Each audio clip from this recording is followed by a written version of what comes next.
Goedemorgen, Excellency. Ladies and gentlemen, it is time to start day 2 with the tremendous honor to have with us Professor Dr. Ernst Hirsch Ballin from the Netherlands, member of Council of State, former Minister of Justice, first from 1989 to 1994 under Prime Minister Ruud Lubbers, who sadly recently passed away. Then again, from 2006 to 2010, under Prime Minister Balkenende, as we say in the Netherlands, Balkenende 3 and Balkenende 4, Cabinet Balkenende 3 and 4, former Minister of the Interior and Kingdom Relations, and a member of the Christian Democratic Party in the Netherlands, het CDA.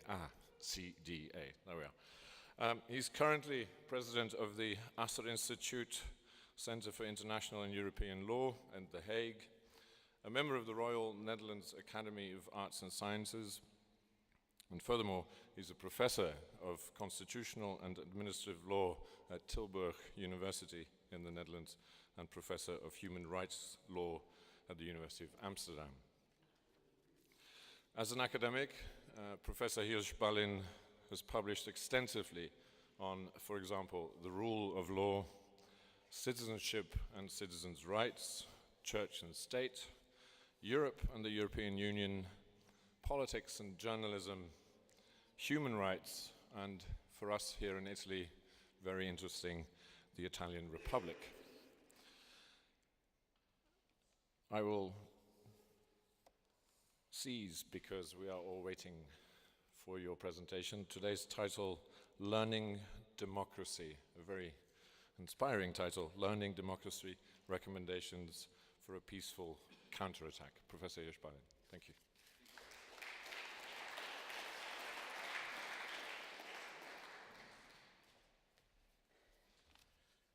Thank you so much, Professor Evers, for this kind introduction. Mr. Ambassador, dear colleagues, ladies and gentlemen, it's a great honor for me to speak in this very special company at this very special conference about a subject that is certainly all of us dear to our heart. But it is complicated, and therefore it's right that you devote such a program with a lot of presentations to the subject. I prepared a speech that when I realized yesterday night how much time it would take to deliver this speech of an hour, and that does not fit into your program.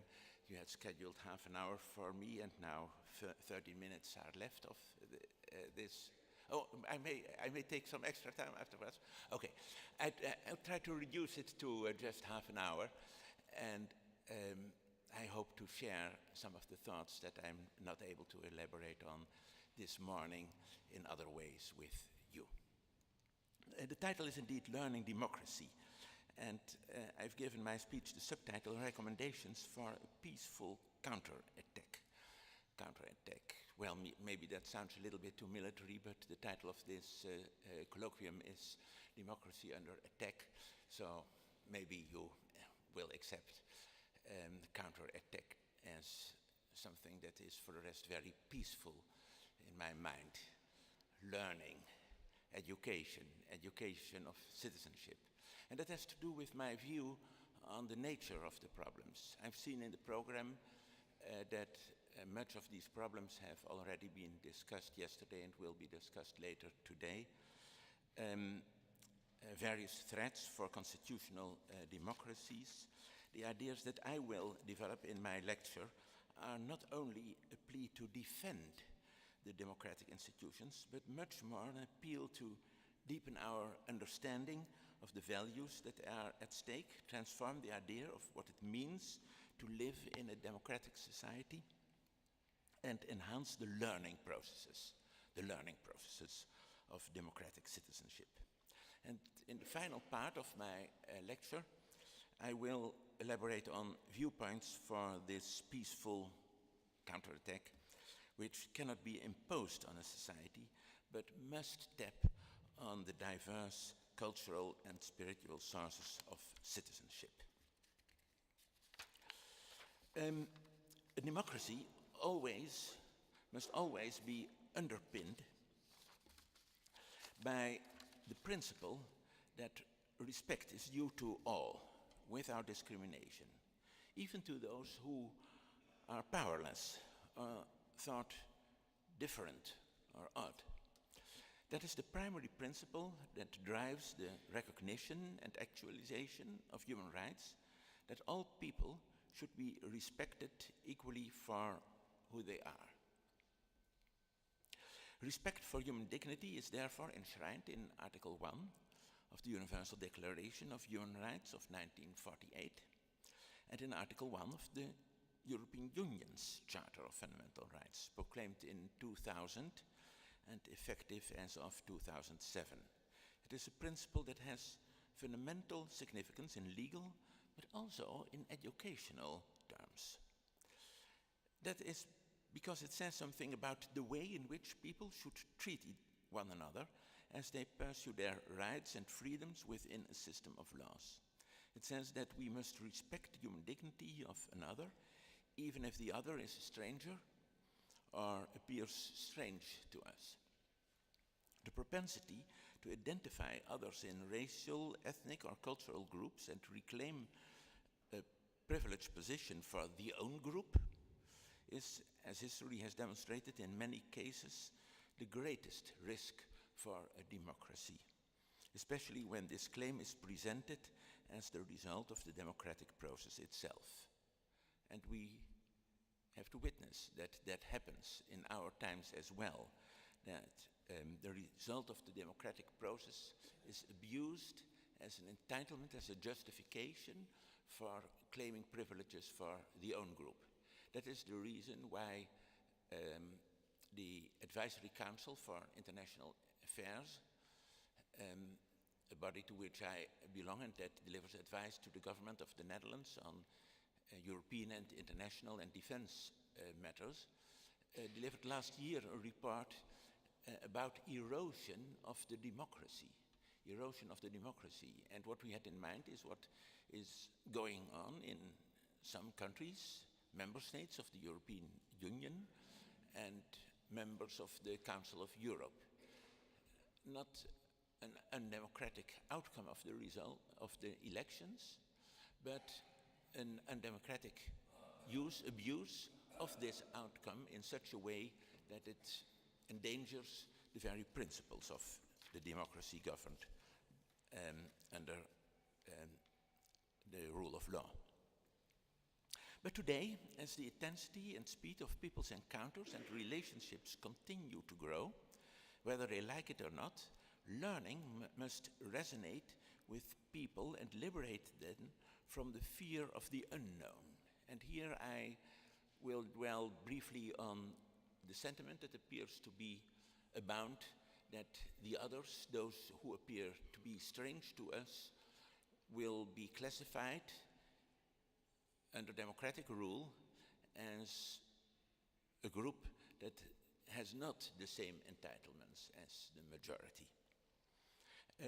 My German colleague Hartmut Rosa calls that quality to resonate with people and liberate from the fear of the unknown. He calls this quality in human relationships resonance, which he later explored in a book that he co-authored with an educationalist. Teachers must attempt to evoke resonance. They should throw out a spark that kindles a fire. And that is true about democratic citizenship as well.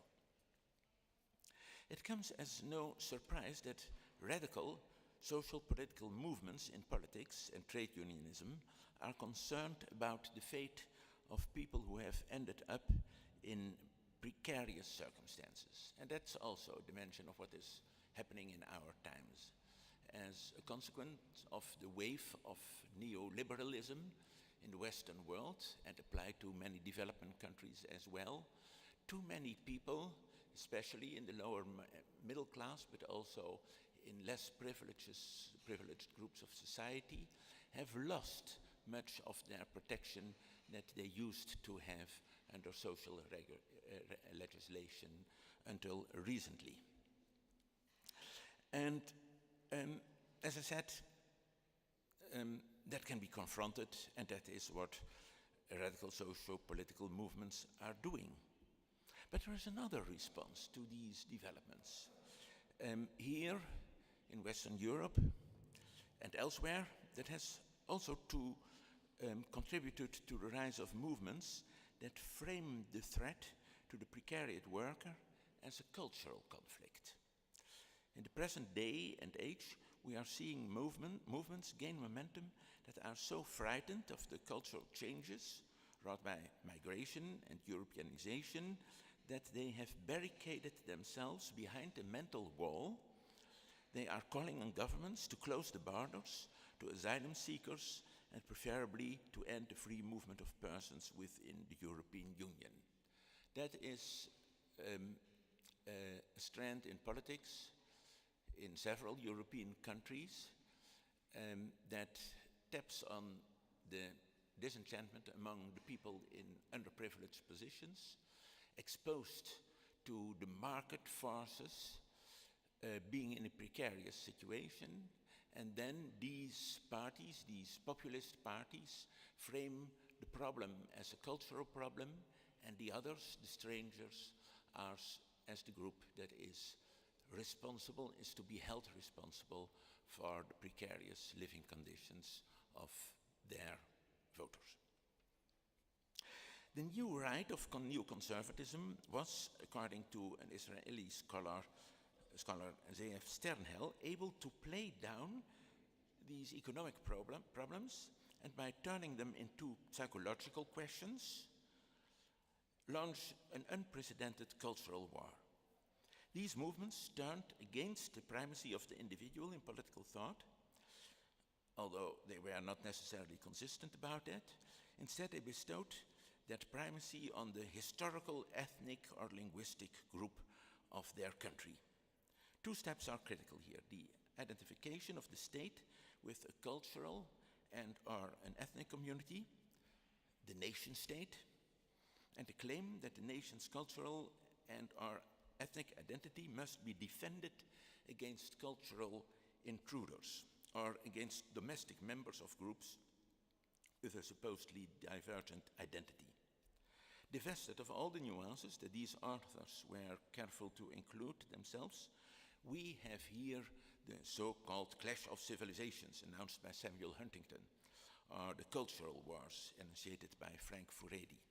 The nationalist motives in these movements thus dovetails, despite all evidence to the contrary, with the denouncement of hardship. If the migrants had not come, or if the EU did not exist, we, that's their view, we would have been better off. That is their representation. Of course, there are glimmers of truth in these arguments. Open borders do have displacement effects, and criminals do operate in ethnically structured gangs at network. But it is false to denounce groups because they are groups with a different identity, and the members of these groups as being held collectively responsible for the hardship of the precarious. The cultural sociologist Andreas Reckwitz has provided a penetrating analysis of this development. In opposition to the openness of liberal cosmopolitan politics, populist parties have embraced the politics of exclusion. In opposition to the overemphasis on singularity, what makes individuals special, they offer the image of a socially and culturally homogeneous group, people of true Finns, for instance.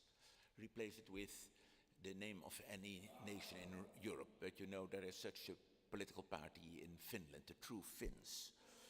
I just use it as an example. Their message, as Reckwitz describes it, is that it is the common folk who have worked hard and built a country whose culture and lifestyle are allegedly under threat by outsiders. He calls this concept of cultural essentialism. But criticizing such movements does not mean that that only prize the individual and that see the state as a formal framework for an amalgamation of individuals are right. That is why, to put it in domestic terms, I'm pleading for us not to throw the baby out with the bathwater.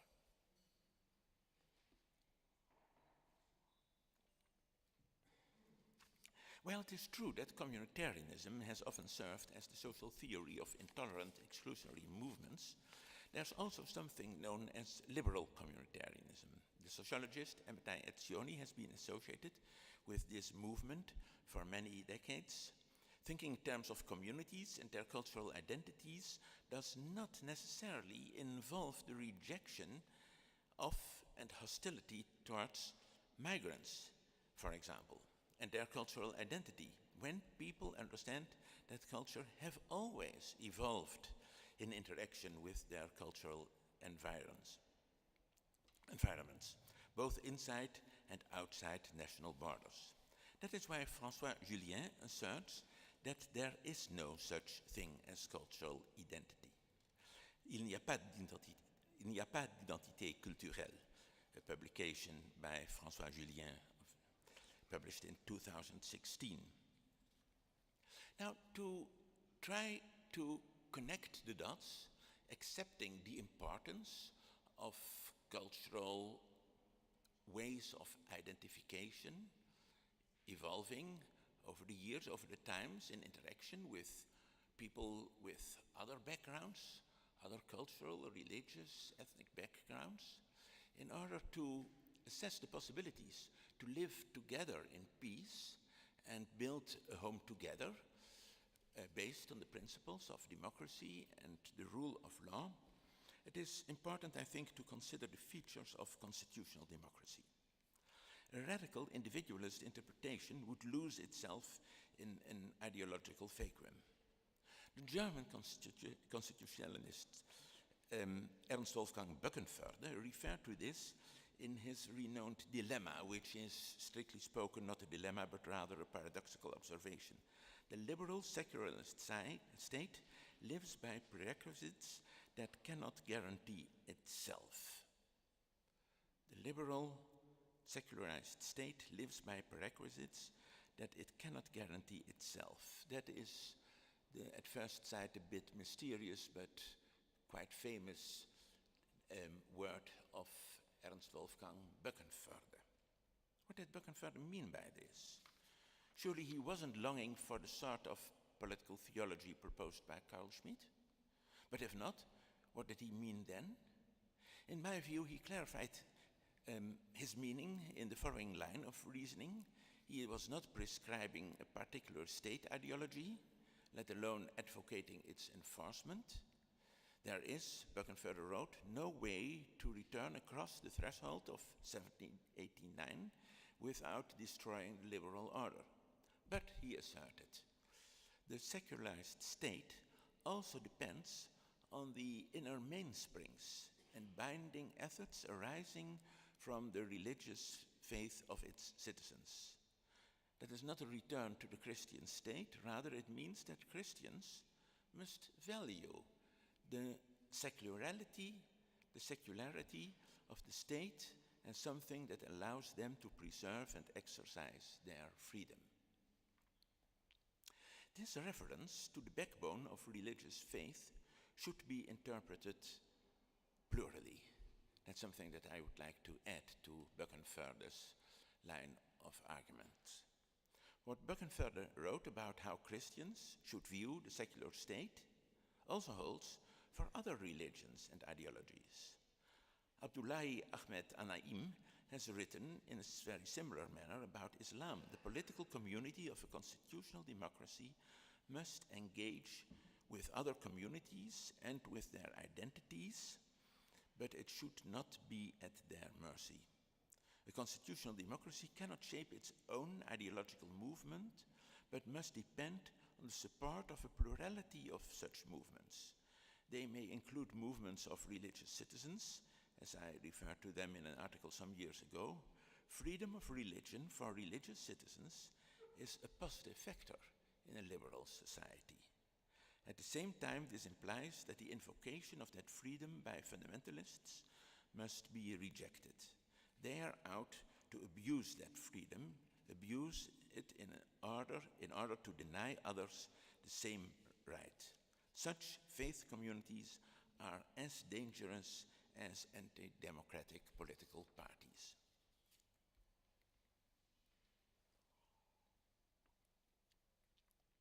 Now I will turn to education, how citizenship education could tap on these insights.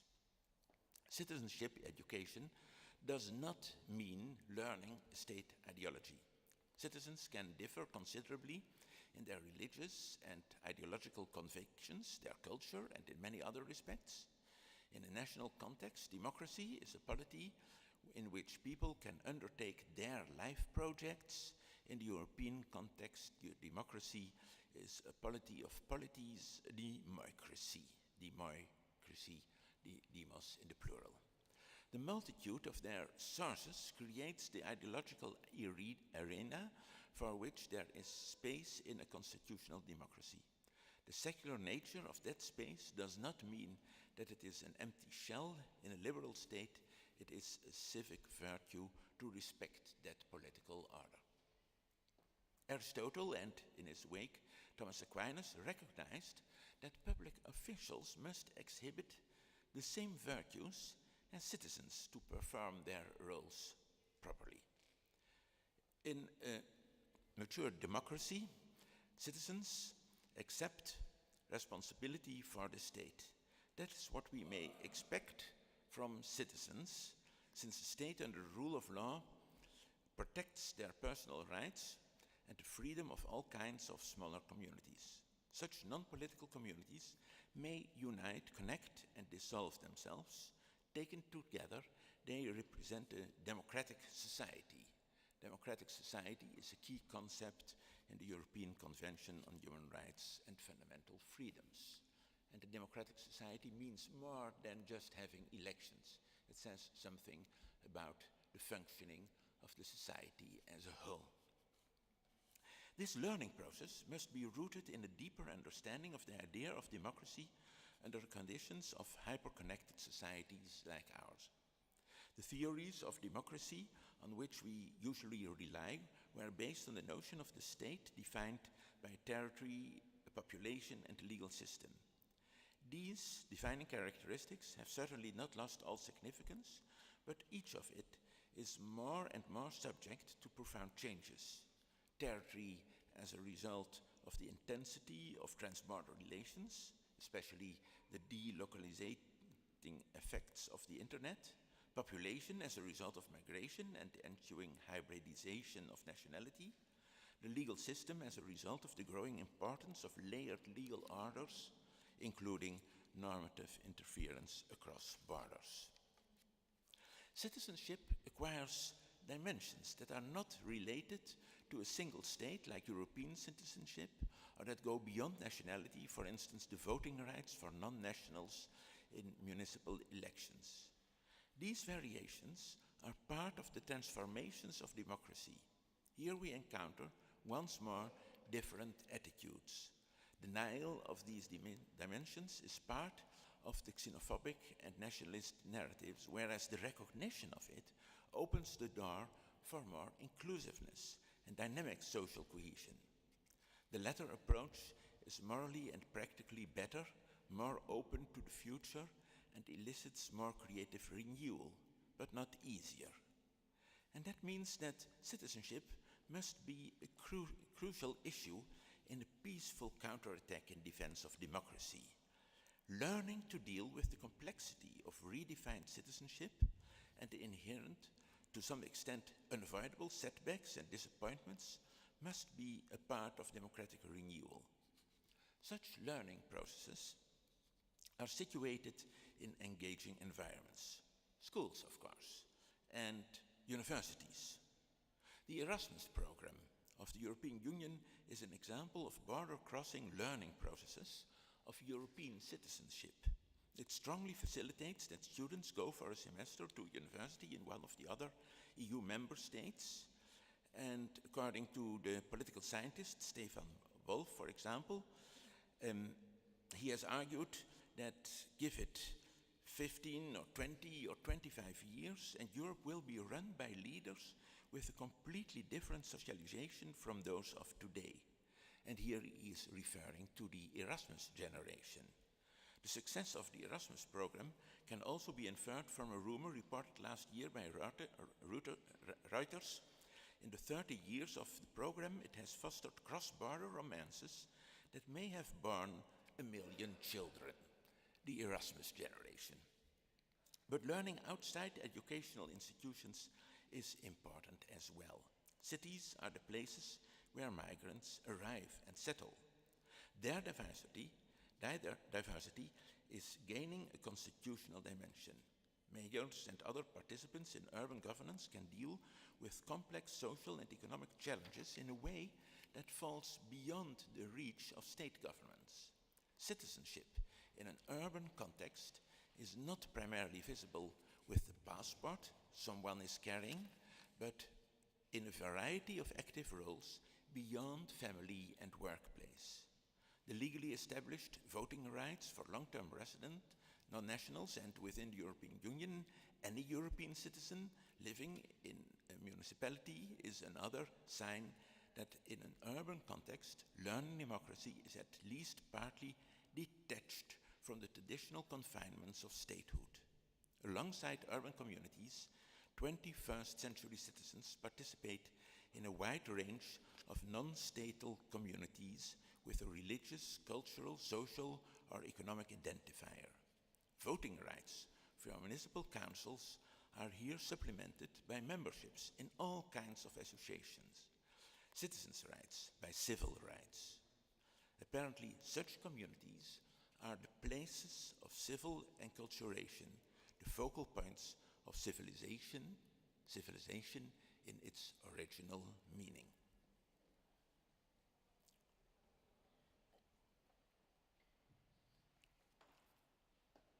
Redefining the meaning of democracy thus goes in two directions, across borders and deep into the fabric of what I've called in the wording of the European Convention of Human Rights, a democratic society. This understanding of democracy must go hand in hand with our understanding of the role of law and human rights, which are intrinsically connected values. Human rights are not a correction on human nature, but a truthful expression of the interpersonal human condition. Against the view that human rights are just a bundle of rights that curb the role of the state, I would argue that they guarantee a dignified life in freedom. Their foundation is human dignity, their arena society. The high degree of legal recognition of human rights make it an appropriate backbone of democratic renewal. The force of a counterattack against the threats that we are discussing here will be tested in its trustworthiness vis-à-vis the dehumanizing aspects of present-day politics. I'm thinking here of the manipulation of voters' views in the election process and also of the democratic justifications, so-called justifications of state-sponsored violence. Fear of terrorist attacks and so-called mass migration has created a political context for harsh measures against migrants. For instance, the actions against migrants' transport vessels in the Mediterranean in cooperation with Libyan powers which flagrantly abuse detained migrants. The rudeness of such politics schemes demonstrates that too many politicians coming from decent origins try to accommodate xenophobic and other angry veins in the course of political realities. A group of scholars has convincingly argued that Italy recently infringed upon the prohibition of refoulement with its actions against rescue ships. While giving into fears of migrants, they also overlook the strong forces in societies that contribute to mutual adaptation processes. Moreover, they undermine the credibility of the allegiance to fundamental rights and freedoms, which we need so dearly when we wish to overcome group thinking. As I said before, the biggest risk for democracy is its abuse by a relative or absolute majority, a democracy which turns itself against the very principles of democracy and the rule of law. Learning democracy is at its best at local schools and in interpersonal experience. That is something we must do ourselves. Inward-looking, monocultural adaptation is something of the past, while the future depends on our ability to understand the other, maybe the stranger, the refugee from Africa, the other Europeans. Learning democracy comes with learning citizenship. Within a fluid pattern of communities, a citizen operates and enjoys his freedoms, such as the right to vote and the space for the life projects that a citizen can embark upon with others. Within that interaction, people can undertake their life projects, both individually and collectively. Learning democracy prepares us for living together in freedom, broadens our view, and offers hope for a just and peaceful future. Thank you for your attention.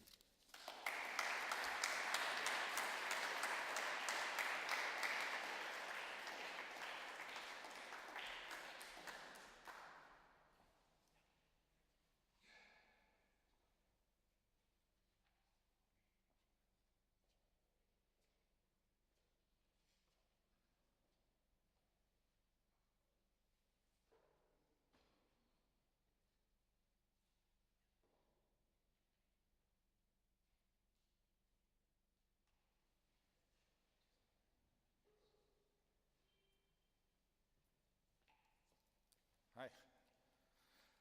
I'm going to introduce the next panel. My name is Marshall Langer. I'm a professor at Loyola University with Professor Lodici.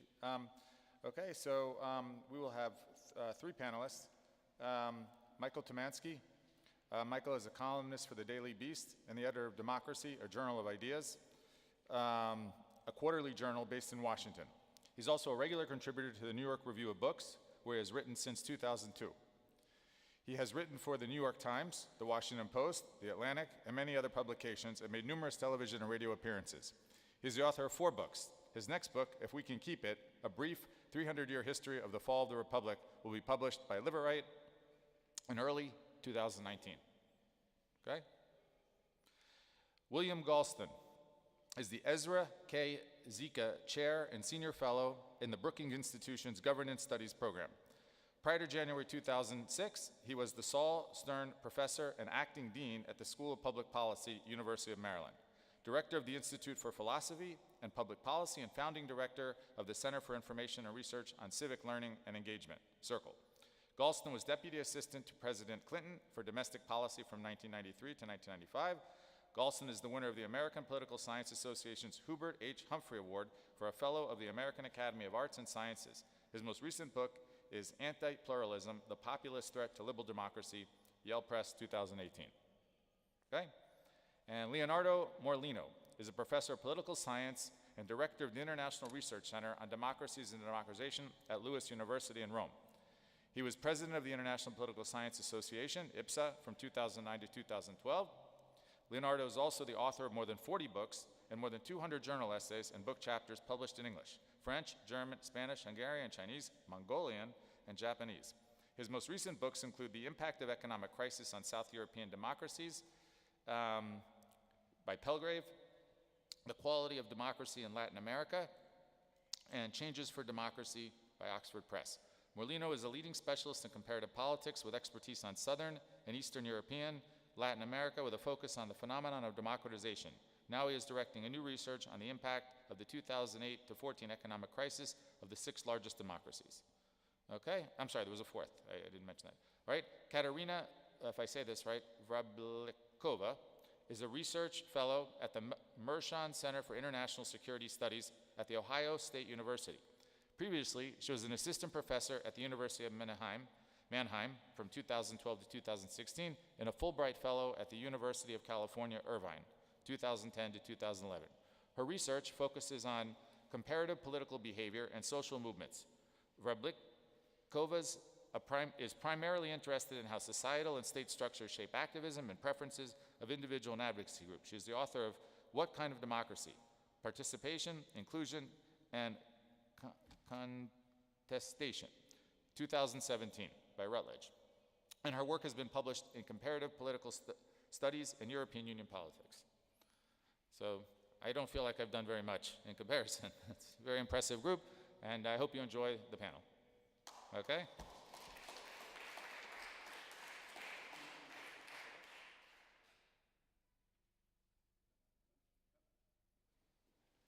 Come, everyone. Good morning.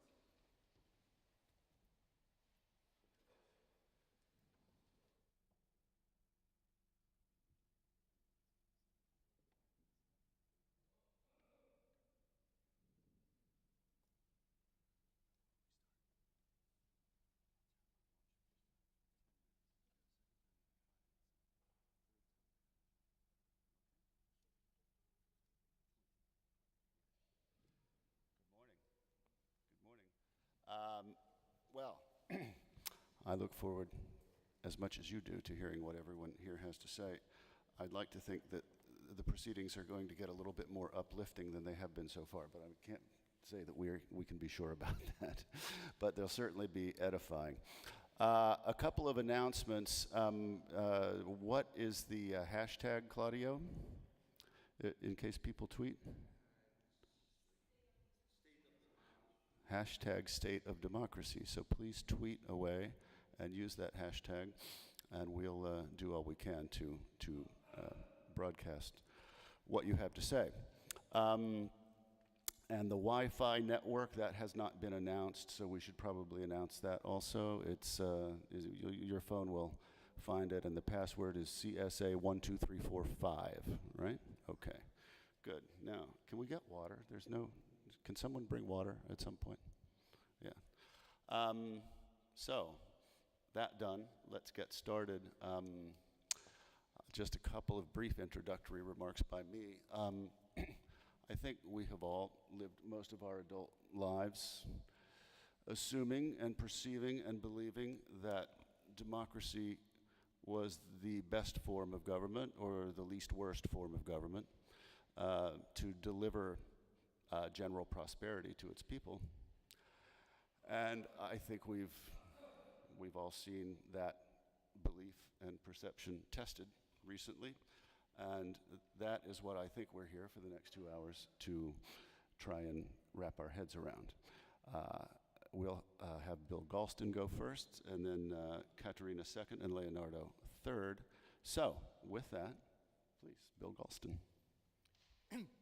Well, with your permission, in order to save transition time and also to be a little bit more democratic, I will deliver my remarks, not from the podium, but where I am.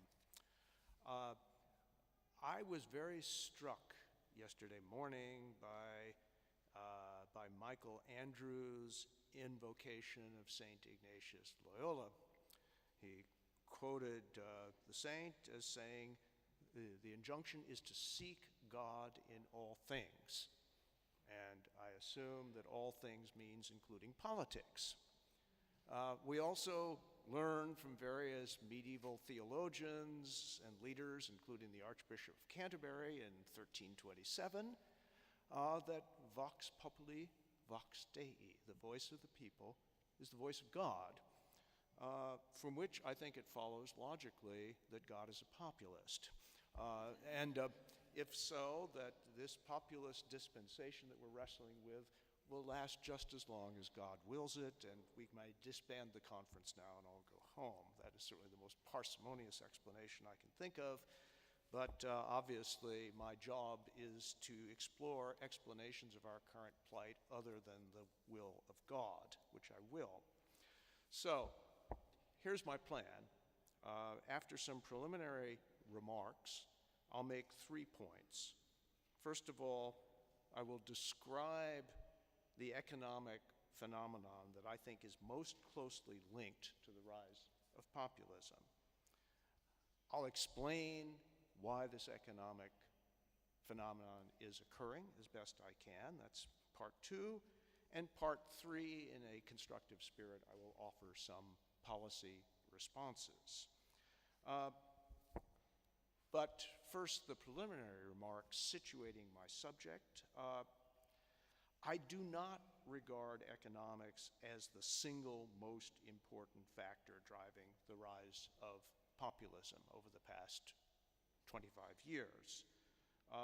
Along with Matt Goodwin, who spoke yesterday, I would emphasize, rather, the sense of cultural displacement that so many citizens are experiencing, in part what many see as the imposition of progressive values on traditional cultural norms, and some of which are grounded in religion.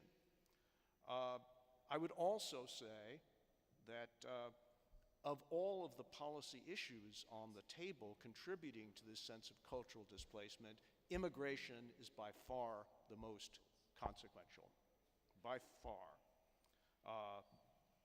Consequential in its fundamental challenge to the status quo, including governing ideas, and also consequential politically.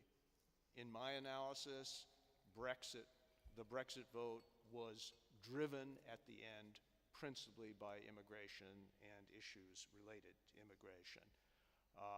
The single most consequential issue accounting for the election of Donald Trump was the immigration issue. And the recent surge of populist parties in Europe is attributable more to Angela Merkel's decision of 2015 and the reaction to it than any other single issue. Just to cite 3 examples, the AfD went from 4.7% in the previous election to 12.6% in the current election, and it has continued to rise. It is now above 20%, and by many, according to many polls, Germany's second largest political party, which is astounding. If you look at the rise of the League right here in Italy, it was at 4% in the previous election, and it surged to 18%. That had nothing to do with a sudden public enthusiasm for reunion with Tyrol. It has everything to do with the League's embrace of a virulent anti-immigrant posture. And of course, the current leader of the populist dispensation in Europe, Viktor Orban, was in deep political trouble in 2013 and 2014, but his agile response in 2015 to the German chancellor's decision has put him on a higher political plane, which he has occupied ever since. This, in my judgment, is a profoundly dangerous development, especially the last. And to emphasize this point, let me read a brief passage from an important speech that Mr. Orban gave in March of this year, just a month before the election. I quote, "We are facing an enemy that is different from us, not open but hiding, not straightforward but crafty, not honest but base, does not believe in working but speculates with money, does not have its own homeland but feels that it owns the whole world." Students of the 1930s will recognize this rhetoric, I believe. I could go on in alternatives to economic explanations to talk about political dysfunction and, in particular, ill-judged responses, policy responses to the Great Recession. Instituting a policy of fiscal austerity in the middle of a deep recession is folly. But it was a folly that was very widely practiced, and it contributed to a decline, for example, in the UK's national health system, which was then blamed on immigrants. And it contributed to cuts in state and local budgets in Germany that had the effect of depriving local governments of resources that they needed to cope with various forms of social and economic distress. I could go on. But my job is to talk about the economy. and the impact of economic change has been significant, interacting in complex ways with the cultural element. I could talk about the erosion of the traditional manufacturing sector throughout the West. I could talk about the impact of China, especially in the United States, but I'm going to focus on the one economic development which I believe is the heart of the matter, and that is the widening gap in the US, the UK, and throughout Europe between diverse, densely populated, highly educated metropolitan areas on the one hand and smaller towns and rural areas on the other. It is this gap and the political consequences of this gap that I think I'm going to wrestle with. What are the key sources of understanding of this phenomenon? Well, let me just, for the scholars in the audience, I'll list a few. The economist Enrico Moretti at the University of California at Berkeley, the economic geographer Andres Rodriguez Pose at LSE, the Brookings Metropolitan Policy Program, the Economic Innovation Group, and of course the OECD, which has provided a wealth of data illustrating these trends. Let me just take a minute to provide a smattering of evidence in favor of the widening gap in both the United States and Europe. I can do so parsimoniously by comparing the economic trends in the United States in the recoveries from the three most recent recessions, the recession of 1990, 91, the recession of 2001, and of course the Great Recession of 2008, 2009. In sum, after the 1992 recession, growth was the fastest in rural areas and small towns. In the recovery from 2001 recession that started in 2002, it was about even across different sized communities. In the wake of the 2008-2009 recession, the growth has been much faster in metropolitan areas, and it has ground almost to a halt in rural areas and small towns in the United States. So, for example, in the recovery that started in 2010, since then, job growth in large metropolitan areas has been at the level of 15%. Smaller cities, under 250,000, 4%, and in rural areas, 2%. Many smaller counties and rural areas have not made up the ground in jobs, 10 minutes? In jobs that they lost during the Great Recession, and many of those areas never will. There is an interaction between jobs and population. In the period of recovery from the Great Recession in the United States, the 53 largest cities with a bit more than half the US population are responsible for 93% of the population growth in the country. Many areas, rural areas and small towns, have lost population during this period. Another indicator in the United States is economic dynamism, which can be measured through new firm formation. A standard metric is how many counties it takes to account for half of new firm formation. In the 1992 recovery, it took 125 counties containing about 32% of the population. In the recovery from the Great Recession, only 20 counties with 17% of the US population accounted for fully half of the new firm formation.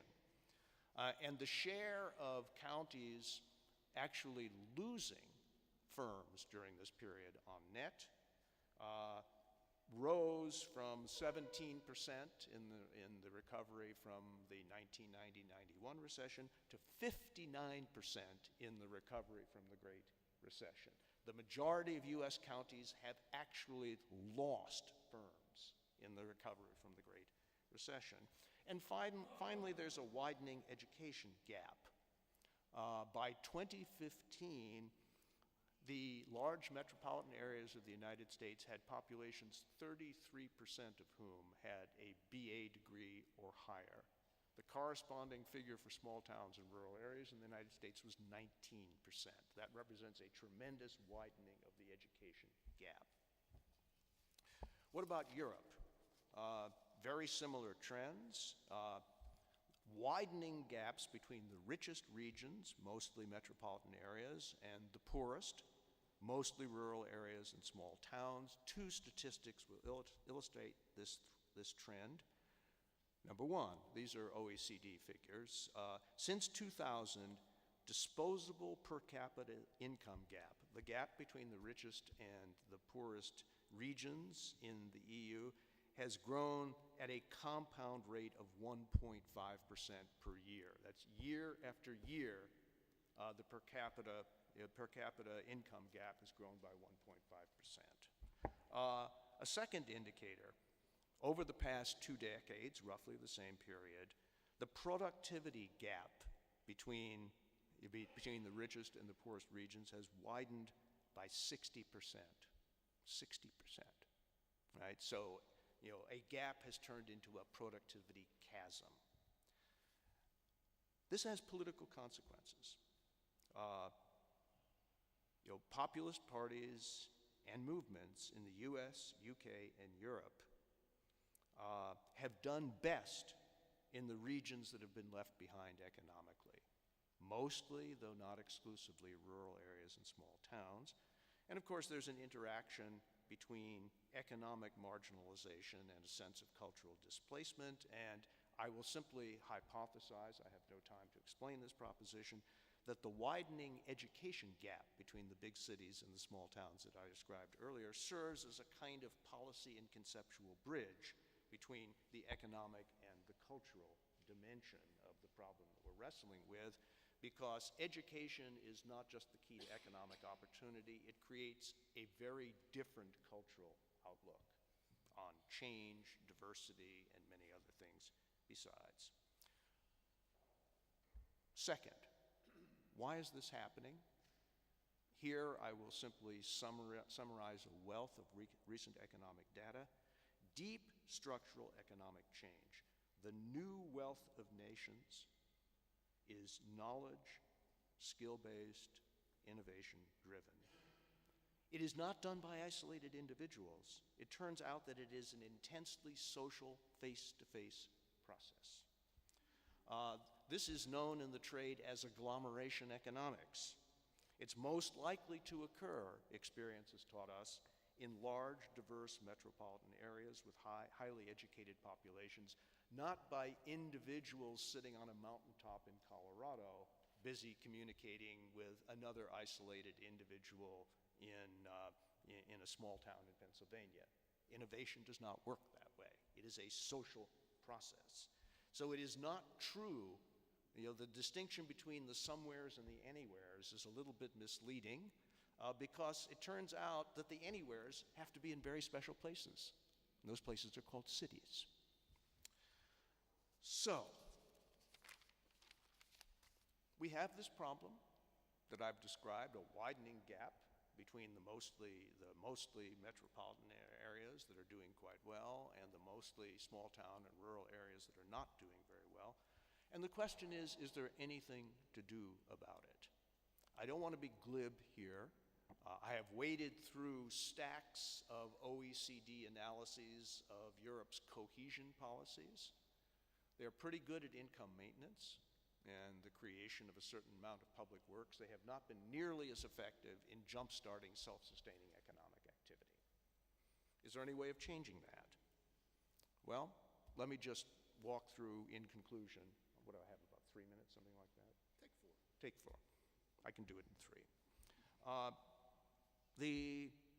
First of all, economists have to get over their habitual aversion to place-based policies, especially in the United States and the United Kingdom.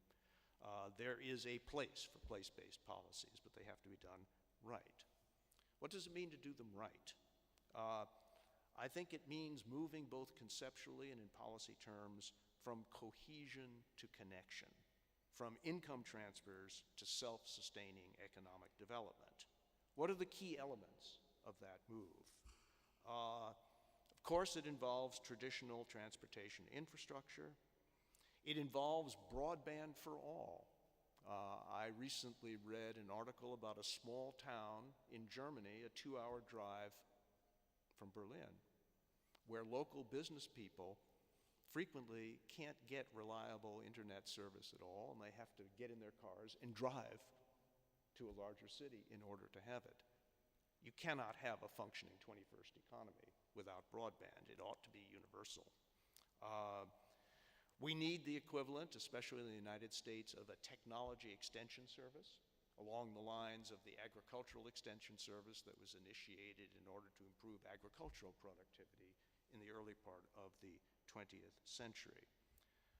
We need targeted educational initiatives to provide incentives for people from lower educated areas to gain a higher level of education and then bring their knowledge and skills back to their home communities. We need, and this is a point that Larry Summers and Ed Glazer and others have made in a recent Brookings paper, we need to promote work through enhanced wage subsidies because they turn out to have a disproportionate effectiveness in low work areas and low wage areas. We need to do something, particularly in the United States, but not only in the United States, to reverse the drain of capital away from more remote regions towards financial centers. Capital, especially venture capital, needs to be available fairly and freely to all people who have a good idea wherever they may be.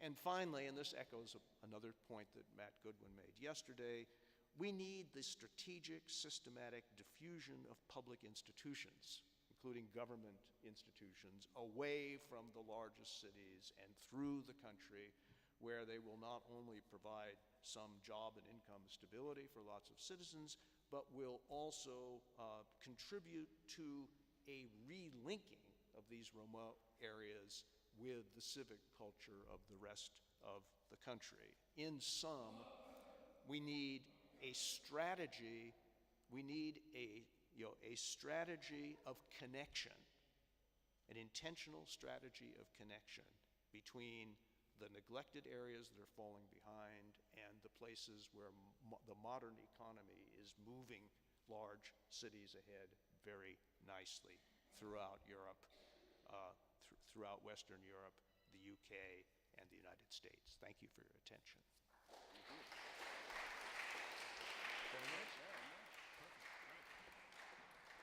Okay. Thank you, Bill. We will hear now from Katerina.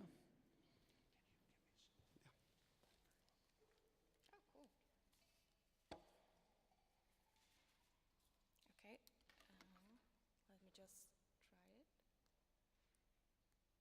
Oh, good. Oh, no. Good. Okay. Thank you very much for having me, and thanks to Claudio for inviting me to this great conference. It was a great introduction, and I'm going to follow up with my focus on how global economy affects the individual level of citizens and what it means for democratic citizenship. The reason why I want to look at it specifically on the individual level is that let's say the most catastrophic pictures or the big stories about how global economy destroys democracy come usually from aggregate level studies, where people describe big changes in socioeconomic structure, what we've heard now, that are tremendous changes over the last 30 years, or they look at how unemployment grew, during the economic crisis by 10%, and then they connect it to some aggregate big outcome, and this is endangering democracy, or even to good things, like people in social movements would say, and the worse the better, this leads to anti-austerity movements and protests. When we try to look at the mechanisms how these things happened and how they operate through individual people, then the story gets much more complicated and complex.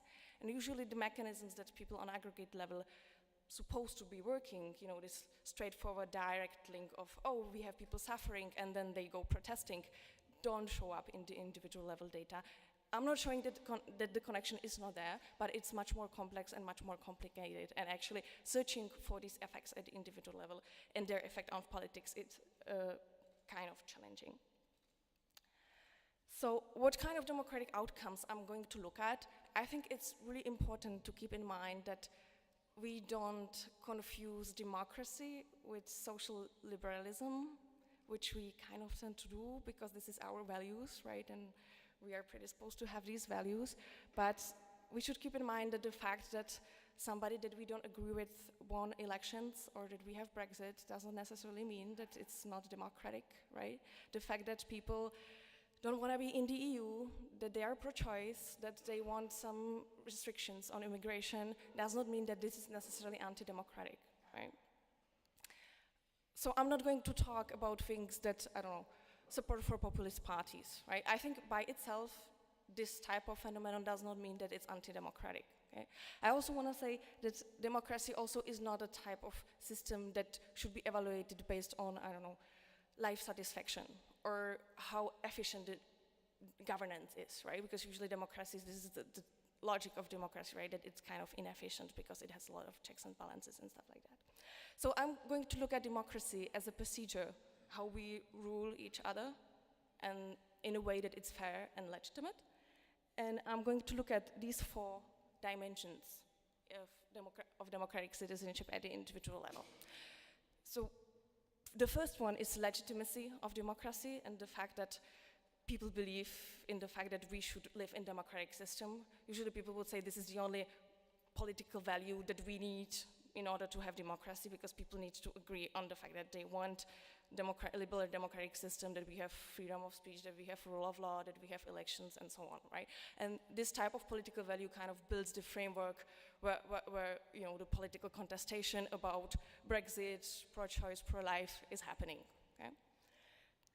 The second dimension that I'm going to look at is the rule part of it. So, I mean, we cannot have democracy if people don't participate, right? And it would be bad if economy was affecting this part of engagement. Then I'm going to look at political inequality, which is very closely related to that. And the last thing I'm calling mechanisms of the ruling, mechanisms of the rule.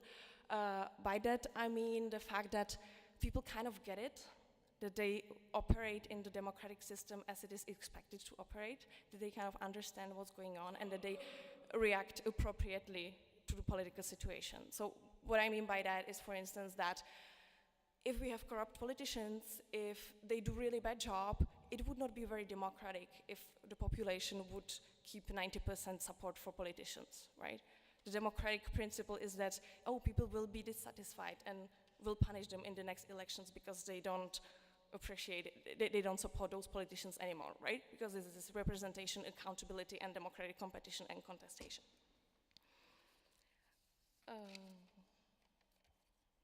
Let me see. Okay, so I can move on the individual indicators. I guess most of the literature would agree that there is a difference between this kind of belief in principles of democracy as a legitimate system, which is like a separate thing that is called like diffused support, from specific support, which means evaluation of like actual everyday functioning of the democratic regimes, of their performance. Okay? So most of the literature would say that not only conceptually but also empirically we can see a difference between the two. And actually literature would say, and this is the reason why we can survive situations like economic crisis, right? Because this is not connected and people are not like changing their opinions about democracy as the best system of the rule from, you know, night to night, from day to day, based on, you know, whether it's their like salary day or not, right? Most of the literature and most of the empirical evidence in this part shows that we should be more or less okay. We don't really see big changes in support for democracy as a system of rule. It's kind of universal across societies and across time. So the data would usually show that there's like 90% support for democracy as a system of rule. Usually it's not very much related to economic performance. I mean, there are some special situations when it gets really related to that, but usually it's not. And people would say that the reason why we see in our data that it's related, it's because of the contamination of the measures that we are using, but this is like another discussion that we don't need to start now. sometimes people would say, oh, but when people say, because this is based on the measures of like democracy is the best type of rule, that people don't know what it means, right? Because we have a lot of people in China saying that too, but they don't have democracy, right? But like recent studies, Ferrin and Krisi showed that at least in EU, at least in European Union, what people usually mean when they say, oh, I'm in the support of democracy, they basically mean this like liberal democratic minimum, which is the rule of law and elections, okay? What this book also shows, and some other studies as well, is very interesting that actually there is kind of like a counterbalancing thing going on, that we see democratic support for democracy as a principle of rule that is higher in countries that were hit the hardest by the economic crisis. And I'm not talking about the United States, this is like a different story. But I will show you an example that supports the best what I'm saying. This is for Spain, and what you want to look at is the top trend that basically does not change over time. So this shows the percentage of people that think that democracy is the best type of rule, right? And it goes from 1979 to 2013, and we see that there's not much going on, right? So the fact here is that it's not changing much over time across countries and also among people, because almost everybody supports that. The second dimension is political participation. As I said, it would be really bad if people would decide to stay at home when economy is doing badly, or like that we have economic crisis and stuff like that. Most of the recent research that studied this aspect in the context of economic crisis shows that we can also be fine in this dimension, and this results that economic crisis or bad economic performance does not affect voter turnout, and it slightly increases protest or non-electoral participation. These studies are important from the point of view that they are individual level studies, kind of like multi-level studies, so basically they can control for a lot of things that we would miss at the aggregate level, because there could be a lot of spurious effects. The problems start when we look at the third dimension, when we look at the inequality in participation. And let me find where I am in my notes.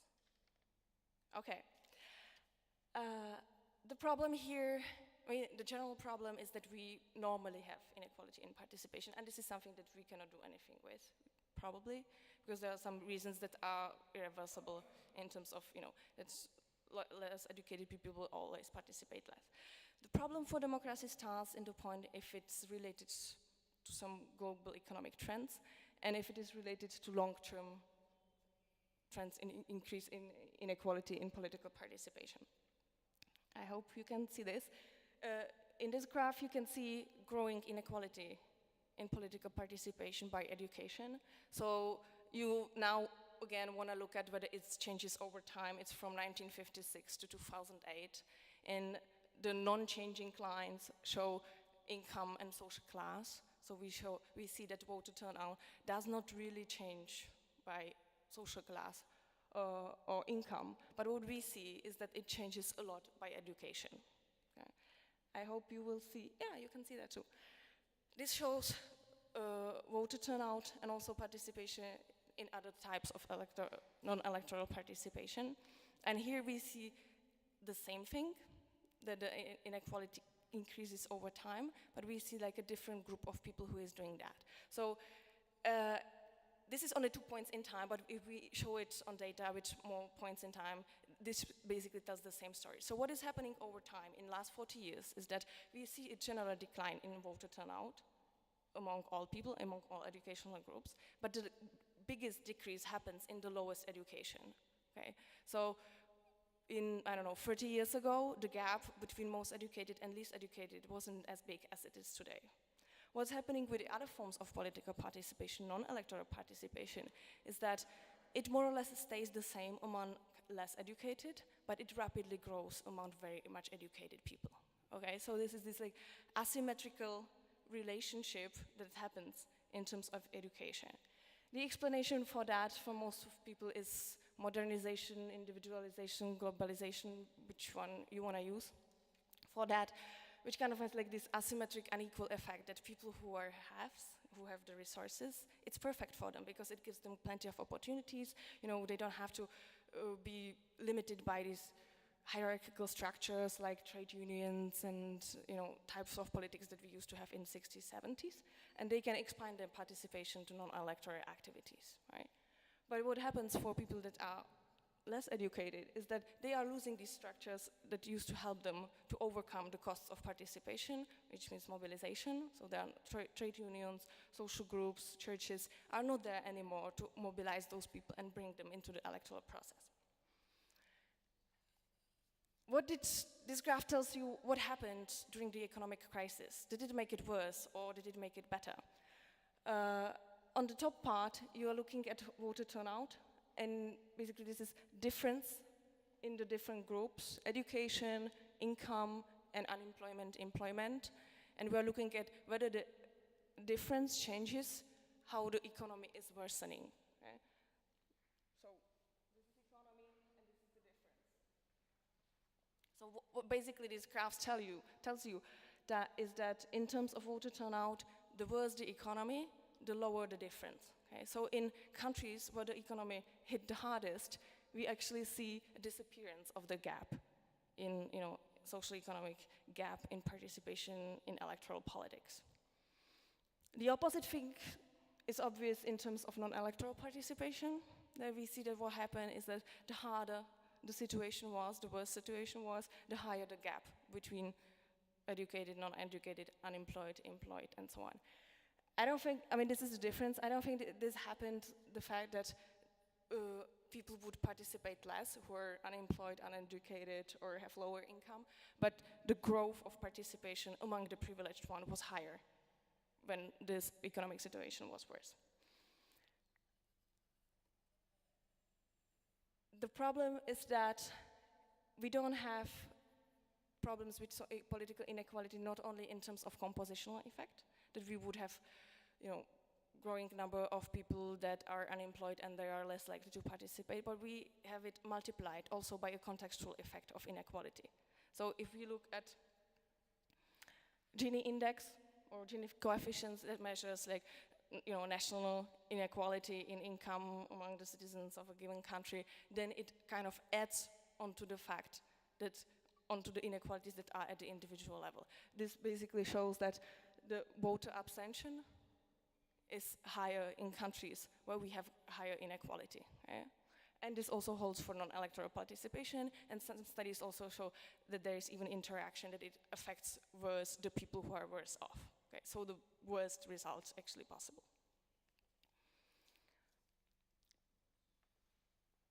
The reason why we look at political inequality is that we have this kind of expectation that based on who people are in terms of socio-economic status is that we expect that it goes together with some values and some political preferences.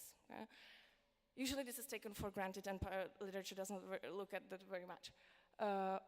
But now, I mean, there are some studies that are looking at, so what values and attitudes do these people have? Do I have time? Yeah? Okay. Yeah? Okay, cool. So what is happening there, that in terms of voter turnout, voters kind of match to general population, so that we don't see, you know, any disbalance caused by the fact that some people participate, others don't participate. But what we see in terms of non-electoral participation is kind of like thing that usually you would not expect, because we have people who are privileged participating more, right? Higher socio-economic status means that people tend to be more right-wing, they are less in support of redistribution, and so on and so on. But actually what we see in the data, the people who protest are the social liberals among the privileged. So we see the effect of non-electoral participation means that the people on the streets, even though they themselves are not low class, they are actually there, you know, for the sake of low class in terms of redistribution. These people, you know, protesters are for redistribution, they are more left-wing, they also are more politically tolerant, they are also more tolerant to homosexuals. All these like socialist liberal values are voiced by the protest. We also see the same with anti-austerity and Occupy protest movements. So there was this kind of like vision like, now we have on the streets the people who really suffer, right? Who were like touched the most by economic crisis. But actually, the data from surveys at those protest events show that this is not the case, right? The people who made the masses, who were at the demonstrations, were middle class, very much educated, young people, underpaid, but it was not the type of people that we would have in mind when we, think of like Great Depression, right? So, democratic mechanisms. So first, the good news. As I said at the beginning, it makes sense when things are going wrong that you are not gonna be happy about that, right? So, in number of indicators measuring evaluation of performance of regimes, we see huge fluctuations. So I can show you a picture of that we saw before, that you see that support for democracy as a principle of regime, the blue one, is not changing over time, but we see that not at all satisfied with how democracy works is skyrocketing in starting 2009 in Spain. And you find it in a lot of countries. Important finding here is that it's not driven only by political processes, it's not only corruption or the fact that politicians do a bad job, but it's also driven by the economic performance. Other democratic mechanisms are not that strong. They don't change the level of what people think or what they believe. Usually we don't find strong effects in that, but we find strong effects in influences.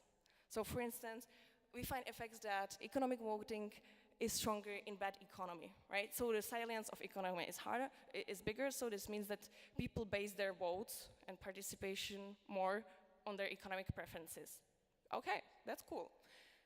We also see that there is a greater role of sociotropic than egocentric values. So people, usually for a lot of political outcomes, tend to base their decisions and political behaviors on how they view the situation in the whole society and not on their private situation. Oh, I'm poor, so now I'm going to hate democracy. Okay? We also see that people are kind of responsive and understand what's going on. So if, I don't know, there's a lot of studies now showing up on the blame. So in countries that bailed out, that are members of Eurozone, or had some intervention of transnational monetary institutions, we see that this has effect on the people in those countries and predictable effect in terms of, let me start with the last one, that they support the national democracy, the principle of democracy in their nation much more if they believe that it was the fault of the European Union. It also lowers economic voting so that they don't blame the national government that much because they know it's the fault of the EU. We also see increase in political and economic knowledge. So in countries where economy is really bad, people get really good at evaluating and matching the objective macroeconomic indicators with the perceptions of how economy works. And also they're much more likely to get correctly answers on who is responsible for unemployment, regional government or national government. So this is the good news. Do I have time for the bad news? It's too optimistic, right? So the dangers here, I think, that we are mostly talking about perceptions, right? So we don't really see, when we talk about these macroeconomic changes and changes in social structure, we hardly see any models where we would see direct effects of those things on political outcomes, right? They usually operate through some perceptions, values, attitudes, right? And here is potential problem in the fact that they don't have to match, okay? And when they don't match, the first problem is that, okay, people are basing their political behavior and their politics on facts that don't exist, right? And the problem is that this is much more likely in situations of crisis, right? So from literature on risk management and policy changes, we know that events that are like threats and crises that are potentially dangerous, catastrophic, are severe, come out of nothing and are hard to predict, they are really crushing the political system and open the political discourse to various interpretations, right? At the beginning of economic crisis, nobody knows where it's gonna end up, right? So this opens space for various political actors to exploit the political crisis, economic crisis, and make it into political, and mobilize supporters for different types of political activities or opinions. Okay. Usually we know that from anti-immigration or terrorism type of research. But I'm showing you here that it happened also with the economic crisis. So the first graph shows normal times, the other one shows crisis times, and basically the message that you should get from that is that the dispersion is much larger.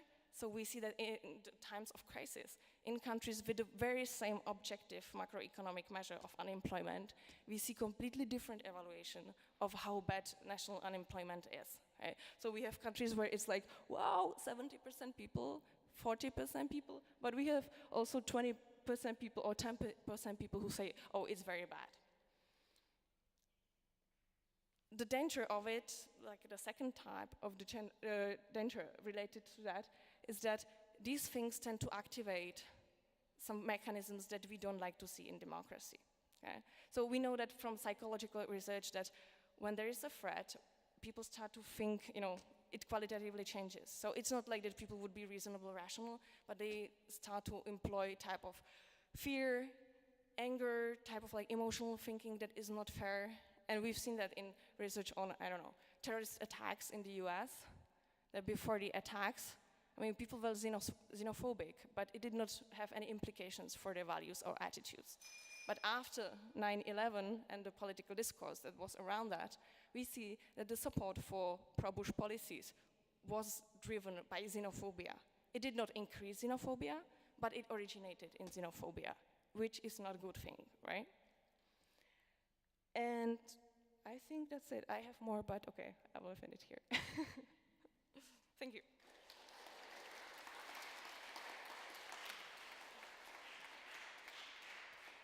Thank you. Thank you, Katerina. Leonardo, to the podium. Very well.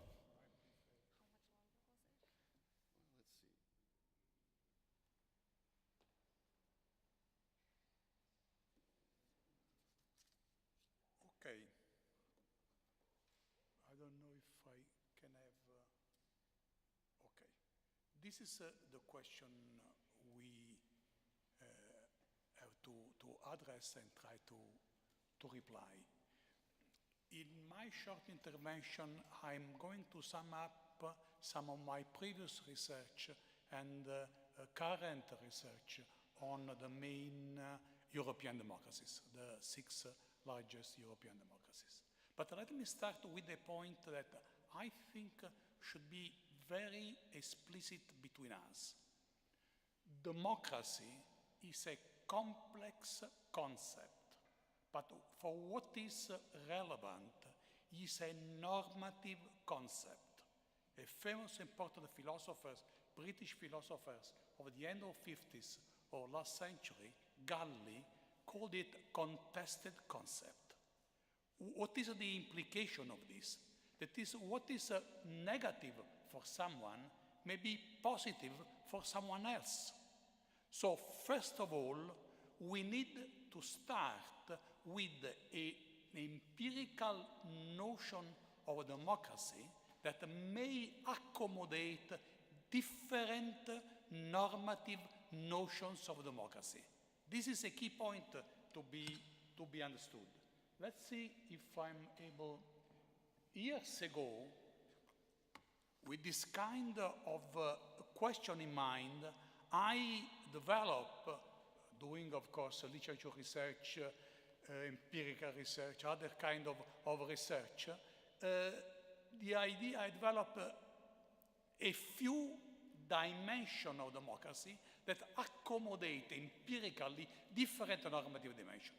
The dimension of democracy I have in mind: rule of law, electoral accountability, interinstitutional accountability, participation, competition, freedom, equality, responsiveness. Here, this is the idea that when we say you are in favor of participatory democracy, we have to look at participation equality. You're in favor of a liberal notion of democracy, you have to look at accountability and competition, and so on. So this is a notion, an empirical, multidimensional notion of democracy that accommodate different notions. Procedural democracy, democracy with attention to content, when there is socio-economic equality, democracy with attention to result, where there is responsiveness. So I have no normative notion of democracy behind, but I try to accommodate with all these dimensions different notions of democracy. Okay?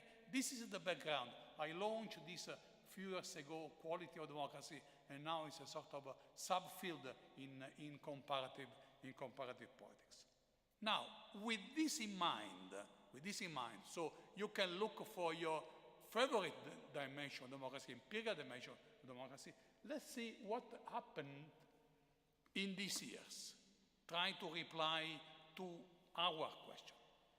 First point, economists think, for example, the great book for a larger audience, but it's a great book by Stiglitz, The Price of Inequality.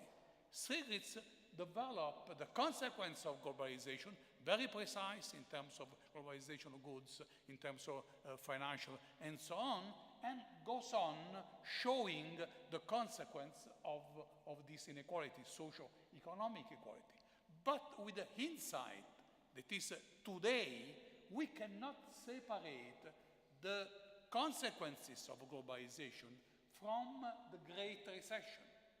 The Great Recession, let me remind you, is 2000, for us Europeans, 2008, 2014 at least. Because we have 2009 as a key year where almost all European countries entered recession, except Poland, important, but also 2012, where most of European countries entered recession. And these are related. The economic crisis of this decade, almost a decade, is characterized by the fact that it had a catalyst effect. Follow me a moment. That is, when you analyze into detail the economic crisis, you don't see anything new in terms of explanatory factors. Development, transformation, partially innovation on what there was already at the level of economy, it was also already at the level of politics, parties transformations, and so on. I will talk about this. Of course, the third phenomenon that also our keynote speaker at the beginning was mentioning is immigration. This is also to be into account in this. At core, there is a dissatisfaction when, for example, you were mentioning Hungary. Hungary has been traditionally, in last year, the most dissatisfied society in Europe. There is a strong competition between Hungarians and Italians on this. But usually we're the most dissatisfied in Europe. Now, in recent years, Hungarians became the most dissatisfied. And Orban, that for specific reason I know very well, is just exploiting this aspect. So anyway, dissatisfaction is the key. The key that brings you to what you can see in terms of, you have here something that you find in different countries. You don't find everything in one country, but there is a white racism, nationalism, anti-immigration, reaction of excluded, environmental negationism, liberalism in economy, growing role of economic elite, protest and establishment party, policy radicalization, over-promising, media manipulation. This is the phenomenon. This is the challenge of these years. Also, as a result of dissatisfaction, first of all, that was also, as I said, related to this. So, what is the question at this point? The question is how this set of different challenges had an impact on our democracy dimension. This is the question. This is what we have to understand. And what we see very clearly, how, for example, if you consider over-promising is affecting participation. If you consider growing role of economic elite is affecting how equality, socio-economic equality is implemented.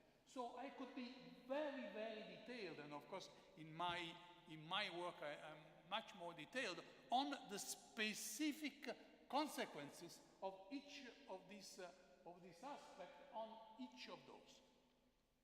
But what do you see immediately? An aspect that you see immediately. The aspect of democracy, the dimension of democracy that are least affected by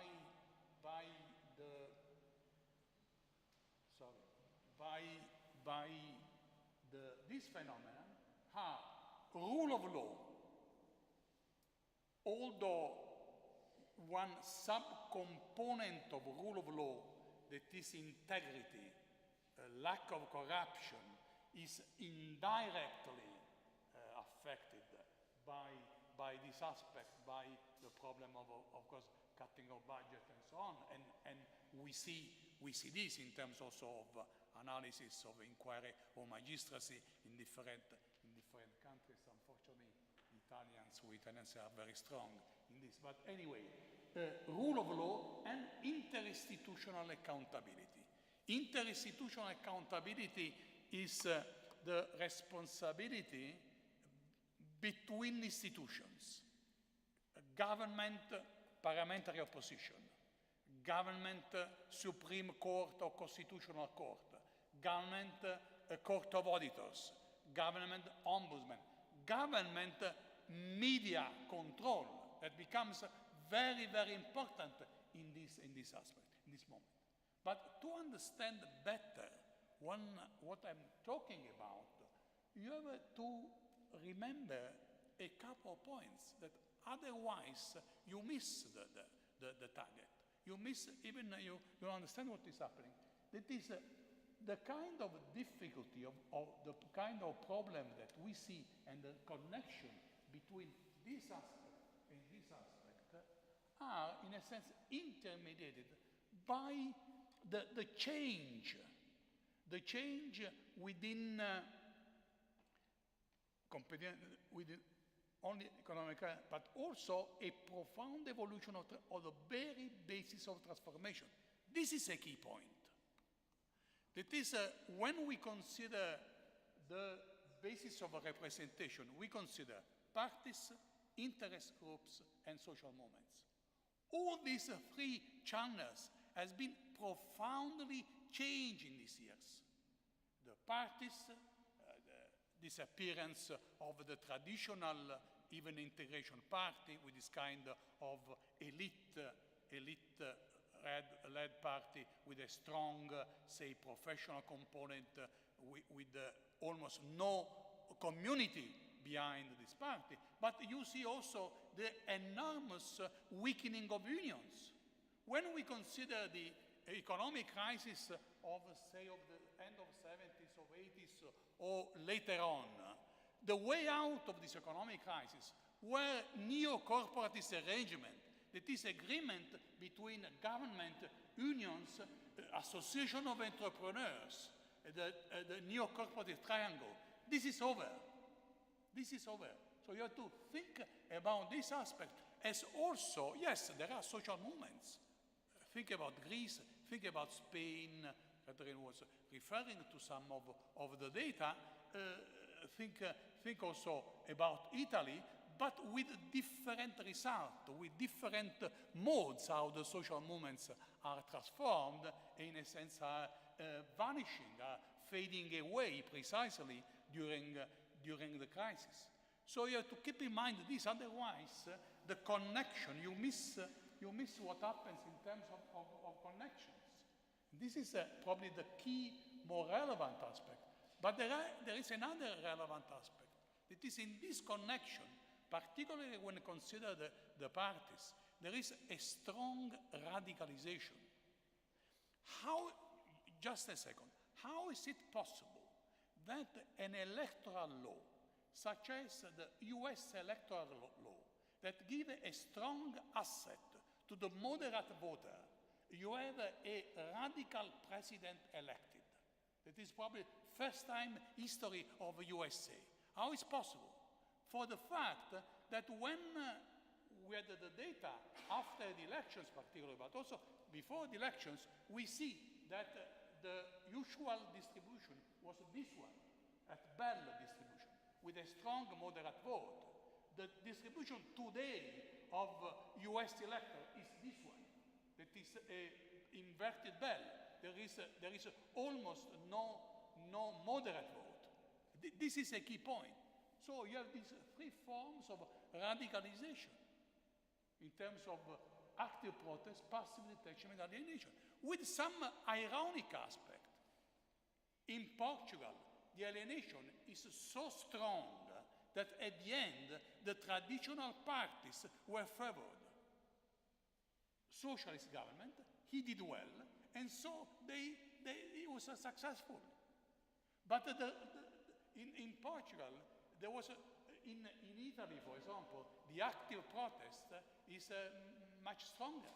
And of course, you have what you have, the transformation of the party system from a bipolarized to a tripolarized party system as a consequence, and so on. So this is again the aspect that you have to consider, to keep in mind, to understand what is really going on in terms of effect, in terms of explanation between, let's go back again to the point, between these two aspects. But again, when you do this, you realize, let me skip this and also the transformation, you realize that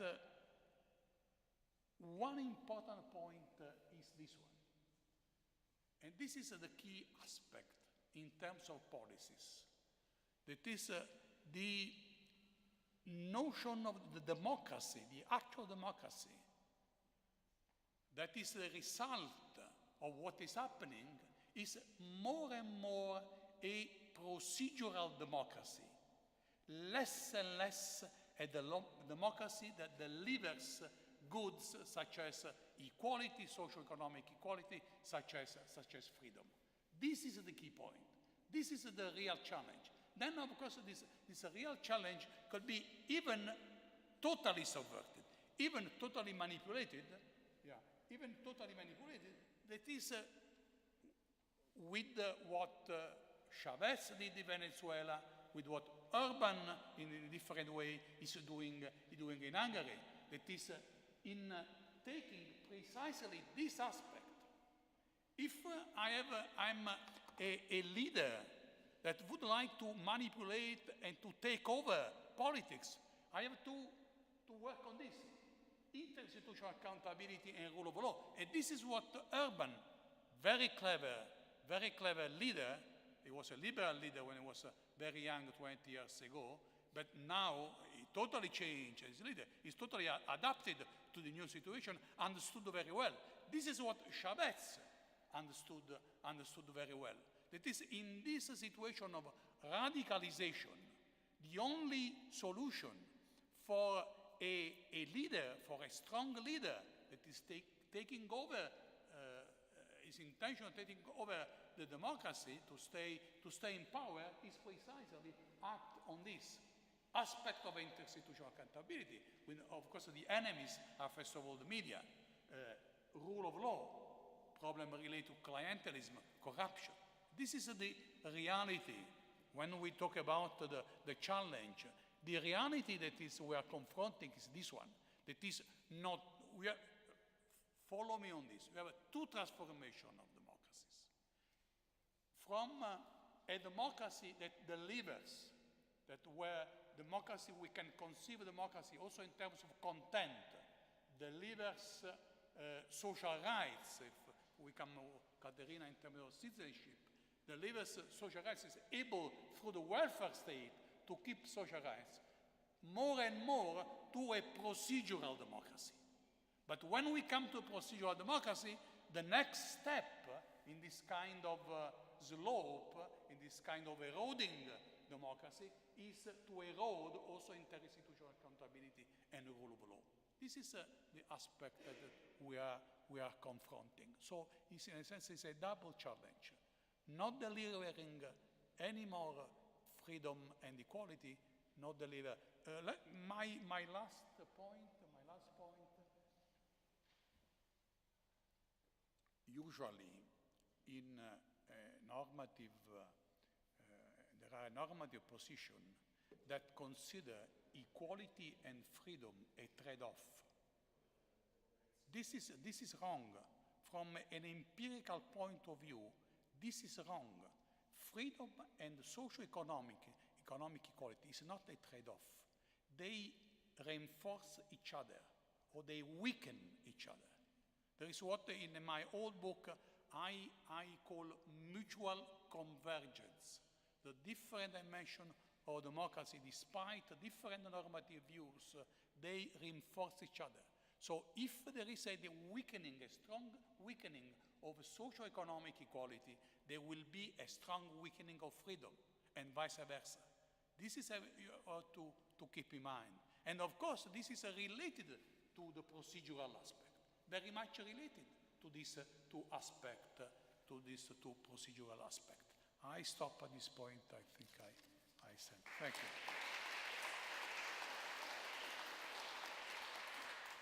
Yes. Thank you, Leonardo. Thank you all. Okay, so we take now a short break, 15 minutes. We reconvene, and you come with your questions, demandas. Okay? 15 minutes. Thank you.